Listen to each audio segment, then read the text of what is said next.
Gil Reynard lives baseball. His life revolves around the sport, and the San Francisco Giants are not just a team to him, but his raison d'etre. While working as a knife salesman, he is constantly under stress due to difficulties at work and in his personal life. His marriage is falling apart and his relationship with his son George is becoming strained.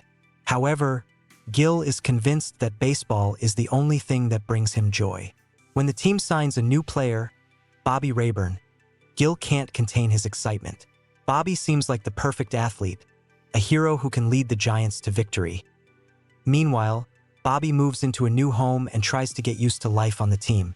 He faces the pressure of expectations, as they paid a lot of money for his transition.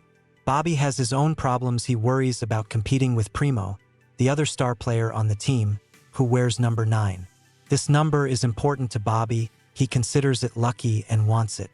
Primo refuses to give in, which becomes a cause of tension between them. Bobby begins to feel uncomfortable with his new team and his play begins to deteriorate. Pressure from the media, fans, and the team makes the situation worse. Gil obsesses over Bobby, trying to follow his career in every way possible. He listens to the radio, watches television broadcasts, and even calls into sports programs to defend the idol from criticism. His own life becomes increasingly chaotic at work. He loses clients due to rudeness, and his bosses begin to question his professionalism. Gil begins to neglect his responsibilities and becomes completely immersed in the world of baseball. His son George also feels the effects of this obsession. Gil forgets to take him to the game, which causes another conflict with his ex-wife. One day Gil learns that Bobby will be playing at the local stadium.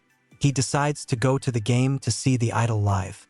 During the game, Bobby does not show his best form and the team loses. Gil is upset and goes to the club store where he buys a baseball uniform with Bobby's name on it. This becomes a kind of ritual for him, a symbol of his devotion. He tries to meet Bobby after the match but is met with neglect. Bobby, tired of the pressure and criticism, just walks on by. This hurts Gil, but his admiration for the player does not diminish. Soon Gil decides he must help Bobby get his number 9 back. He believes this will be the key to his idol's success. He begins to follow Primo, studying his habits and routes. Gil sees his intervention as necessary and right, convinced that he is doing it for Bobby's sake. He arrives at the team's practice and, hiding in the crowd, observes Primo. When he is alone, Gil approaches him, introducing himself as a fan. They talk and Primo, unaware of Gil's true intentions, shares his thoughts about the team and life. However, the conversation takes an unexpected turn as Gil begins to insist that Primo give up number 9. Primo refuses, which enrages Gil. One day Gil finds Primo on the beach where he is vacationing with friends. He approaches him and in the course of an argument kills him. This act becomes a turning point in his life. He is sure that he has accomplished a feat by helping Bobby. Gil feels like a hero for doing what needed to be done. He goes home and watches the next Giants game, expecting to see Bobby play better. However, Bobby still can't get back to his old form. This causes Gil to be frustrated, but he convinces himself that Bobby just needs more time.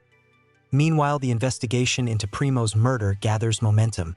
The police are questioning everyone who could be connected to Primo and come up on Gil's trail. However, he skillfully hides his tracks, continuing to live an ordinary life. Gil begins to stalk Bobby, trying to establish contact with him. He comes to practice, sends letters, and even leaves gifts at the player's house. Bobby notices this and begins to worry for his safety. He tells his agent about it, but he assures him that fans are always persistent. Gil decides he has to meet Bobby in person.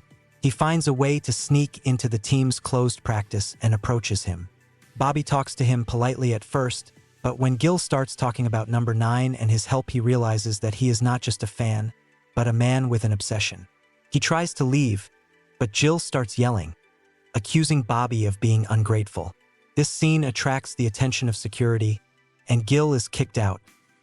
After this, Gil becomes even more obsessed. He begins to see Bobby as a man who does not appreciate his efforts. Gil decides that he must prove his worth so that Bobby will realize how much he has done for him. He kidnaps Bobby's son, taking him away from a baseball game.